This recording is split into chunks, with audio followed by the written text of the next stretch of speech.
So if you're doing £500,000 plus or more in turnover, it may not mean that you need more turnover, it may mean you need more profit, because there's a lot of businesses out there at the minute that are chasing 1 million, 2 million, 3 million, because they believe that is going to solve their problems.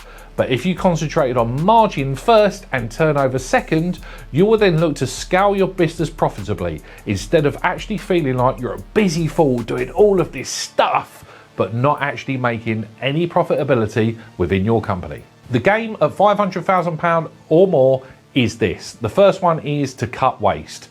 So within your business, what waste is there that you don't need? And I'm talking about the stuff that you don't need, the stuff that's zombie, the stuff that you just want to go and kill. I'm not talking about cut everything out of your business and be a complete miser and underinvest, because there are some things that you need to have within your business that need it to thrive, and without it, you will just not do as well and you'll hamper any growth plans whatsoever. But if you got stuff that you're not using, it's gone out of date, or it's just rubbish and you've never used it in the first place, above £500,000, you want to look to cut the zombies out of your business as much as possible. Raise your margins. The most successful businesses we work with have their gross margin absolutely nailed. So within your business, do you really understand what your gross margin is? Do you understand of the costs that are in your cost of sale, which ones are fixed and which ones are variable? Because the impact on sales may not just be completely linear. You may need to get certain levels first before you make gross margin. The more you understand this figure, the more the way you understand how it ticks and how you're using them costs within your business. The classic for me is a service-based business that is getting more out of their team members. The more gross margin, the more successful you are going to be. Get absolute clarity on your cash flow.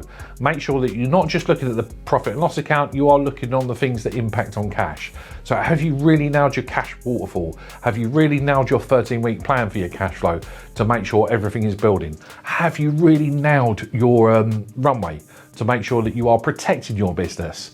And do you have protection that will allow you for any nasty surprises? Because if you can nail cash flow and profitability, trust me, your business will flourish. Because sales without profit equals stress, and profit without sales equals freedom. Which one are you currently in? We have our business growth program that helps in lots of these areas. So if this is of interest to you, click the link below. We'd love to see you today. So here's my one piece of advice. Stop chasing the top line. Stop looking at potentially ego where you're going, oh, 1 million, 2 million, 3 million, 10 million pound turnover. Because if it's not structured properly, you are just going to end up a busy fool and stressed out to the max. Protect your bottom line, which is a combination of making sure your net margin is as optimized as possible, and that will be triggered from your gross margin too. So make sure your business is flourishing, which should then increase your cash flow if it's well managed, and also your overall wealth for your business, to hopefully get to a point of where you can do what you want when you want without any fear of money. So if this business has spurred any questions or there's something that you need further help with, I'm going to drop my link below for a growth call. That way we can get online, I can get to understand you and your business, take on board any questions you have, and I'll promise there'll be no pushy sales pitch.